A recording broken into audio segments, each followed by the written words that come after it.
అర్థమైంది. నాకు మొత్తం అర్థమైంది. నీ బిల్డింగ్ పని స్టార్ట్ చేసినావు కదా!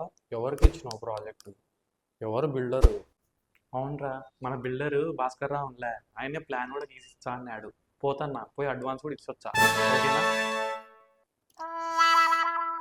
నీ కకృతి నాకు తెలీదా బాబాయ్? మొన్న కూడా అంతే, పొట్ట నొప్పి పొట్ట నొప్పి అని చెప్పేసి బెండప్పరావు ఆర్ఎంపీ దగ్గరికి వెళ్ళావు. పొట్ట నొప్పి కాస్త పైల్స్ అయిపోయింది.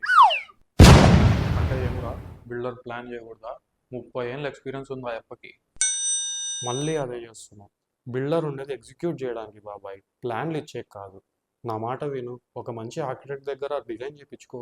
ఇప్పుడు నేను ఎందుకో చెప్తాను విను. నీకు బయట కాస్ట్లీగా కనిపించే ఇల్లులు అంత కాస్ట్లీ కాదు బాబాయ్.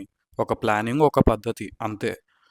ఆర్కిటెక్ట్ ప్లాన్లో ప్లానింగ్ పర్ఫెక్ట్గా ఉంటుంది, స్పేస్ కరెక్ట్గా యూస్ చేస్తారు, లైట్, ఎయిర్, వాస్తు ఈ మూడు బ్యాలెన్స్డ్గా ఉంటాయి.